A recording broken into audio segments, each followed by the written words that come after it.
kaunting kalaman sa kasulatan. Magandang araw po. At sa ating pong pagpapatuloy ng ating pong pagtalakay, hinggil po doon sa pangalawang Pedro 1:20 na maalaman mo ito na Alin Mang Hula ng kasulatan ay hindi nagbuhat sa sariling pagpapaliwanag sapagkat hindi sa kalooban ng tao dumating ang hula kailanman, kundi ang mga tao ay nagsalita buhat sa Diyos na nangaudyukan ng Espiritu Santo. Part 2 po ito. So, maliwanag po naman yung ating nabasa na hindi dapat sa sariling pagpapaliwanag. Ano? Bibigyan ko kayo ng halimbawa na hindi tayo magpapaliwanag nung sarili nating paliwanag. Halimbawa, inihula dito sa Isayas 7:14. Tingnan nyo ha.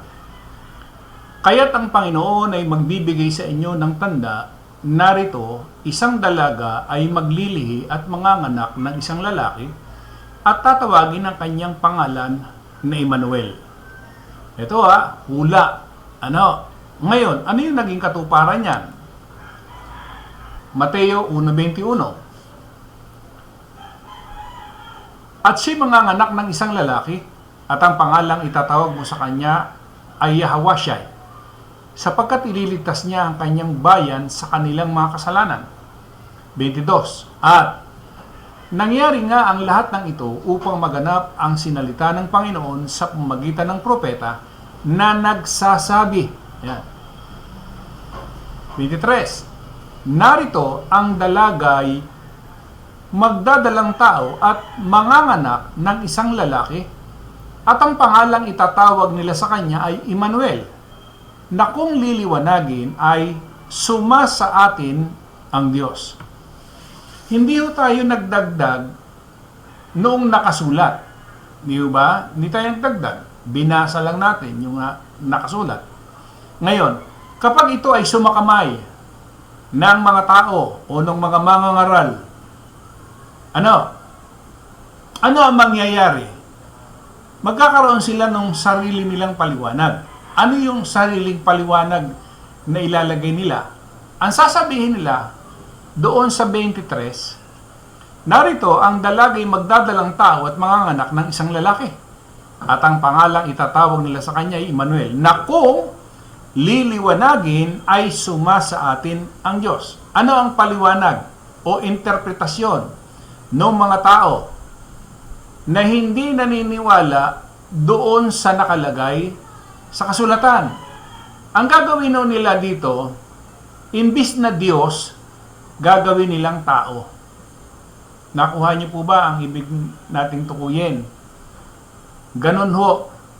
I-interpret nila doon sa kanilang sariling paliwanag, hindi nila tatanggapin na yung Emmanuel ay suma sa atin ang Diyos. Kasi, pag ito ay ininterpret mo na yung Emmanuel, na kung liliwanagin, suma sa atin yung Diyos, lalabas na yung Emmanuel ay Diyos.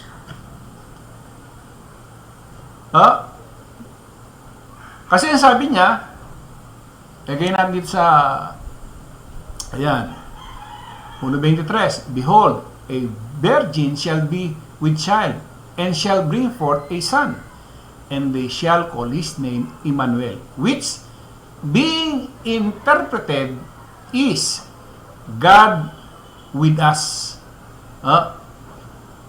Suma sa atin ang Diyos. Ang isang magiging bali pa nila dyan ay ganito. Halimbawa, ako ang pangalan ko Emmanuel. Ibig bang sabihin, kung ang pangalan ko Emmanuel, Diyos na ako? Yan ang mga bali nila. Tatandaan nyo, ang inihula dito, dun sa Isayas, hindi naman ako. At yung katuparan, dun sa 1:23, hindi naman ako. Paano ako magiging Diyos? Yun ang sagot.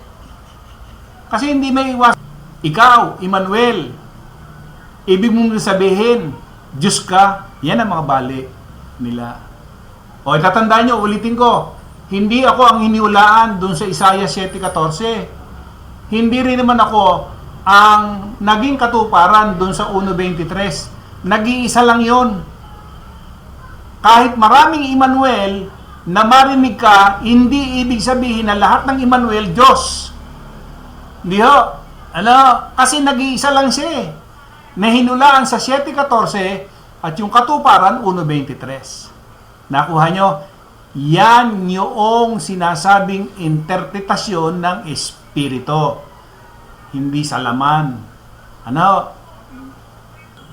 Pinapaw natin sa ibang salin. ASB, behold, the virgin shall be with child and shall bring forth a son, and they shall call his name Emmanuel, which is being interpreted, God with us. See, the virgin will be with child and will give birth to a son, and they will give him the name Emmanuel, that is God with us. See, a virgin will have a baby boy, and he will be called Emmanuel, which means God is with us.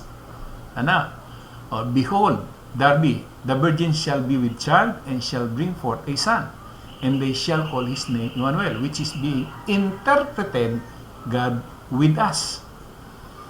Behold, a virgin shall be with child and bring forth a son, and they shall call his name Emmanuel, which being interpreted is God with us. Behold, the virgin shall be with child and shall bring forth a son, and they shall call his name Emmanuel, which is translated God with us. The virgin will be pregnant and will give birth to a son. They will name him Emmanuel. Emmanuel means God with us. ESB, behold, the virgin shall conceive and bear a son, and they shall call his name Emmanuel, which means God with us. GNB, a virgin will become pregnant and have a son, and he will be called Emmanuel, which means God is with us. GW, the virgin will become pregnant and give birth to a son, and they will name him Emmanuel, which means God is with us. So sa lahat ng ating binasang mga version, God with us, God is with us, God with us. Ang Diyos ay sumasa atin, ang Diyos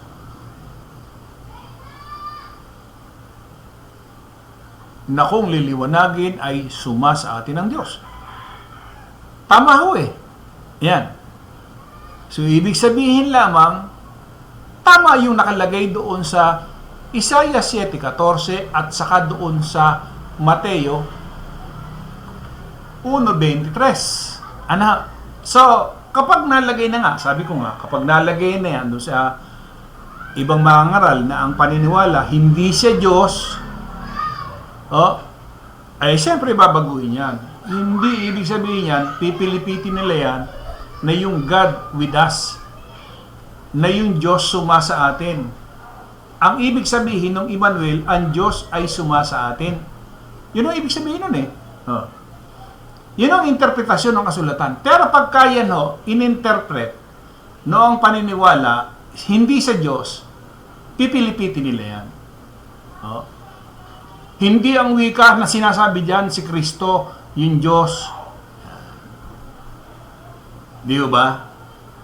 Pero tayo, hindi ho tayo nagdagdag, hindi ho tayo nagbawas. Kung ano yung nakasulat, yun yung ating sinasabi. Na ang Diyos ay sumasa atin kapag in-interpret mo yung salitang Emmanuel. Anong ibig sabihin nun? Pag sinabi mong ang Diyos ay sumasa atin, anong kahulugan? Yun yung Emmanuel, na ang Diyos ay sumasa atin.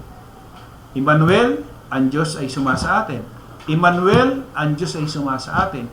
Emmanuel, ang Diyos ay sumasa atin.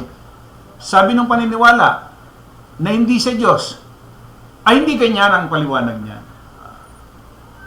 Ibig sabihin, siya na ngayon yung magpapaliwanag dun sa kanyang sariling paliwanag. Nakuha niyo po ba yan? Hindi lamang po yan, napakarami pa. Katulad nga noong may hula. Yung hula, wala namang nakalagay na pangalan. Lalagyan ngayon nila ng pangalan. So, ang nag-i-interpret na, yung tao na. Hindi na yung espiritu. Kasi, dapat kung itong kasulatan galing sa espiritu, dapat siya yung mag-interpret. Siya yung mag-interpret. Hindi tayo. Hindi yung mga ngaral. Hindi si pastor, hindi si father, hindi si ministro, hindi si Brad. Dapat, siya na ngayon nagpapaliwanag eh. Kumbaga, magiging tagapagsalita na lang tayo. Hindi na tayo dapat magkaroon pa ng sariling interpretasyon. Hindi tayo dapat magkaroon ng sariling interpretasyon. Kundi, ang mangyari ay yung espiritu, yun yung magpaliwanag, mag-interpret. Kasi galing sa kanya yan eh. Di ba? Galing sa kanya yan eh. Hindi naman sa atin. Kumbaga nagbabasa lang tayo, wag na natin dagdagan. Basahin lang natin kung ano yung sinasabi ng kasulatan. Pagka ganun ang mangyayari, ay malilesar ngayon ng reliyon. Abay, bakit Pagka ganun pala nangyari. Anong ibig mong sabihin, Brad? Ibig mong ba sabihin itong reliyon, walang espiritu? Wala po. Bakit? Bakit po nasabi kong wala? Kasi nga, iba yung interpretasyon nila eh. Hindi ba? Ayan na lang, binigyan natin. Isaiah 7:14, natupad yung Hula, Mateo 1:23. Hindi ba? Liwaliwanag mo niyan. Hindi tayo nagdagdag. Emmanuel, ang Diyos ay sumasa atin. Emmanuel, God with us.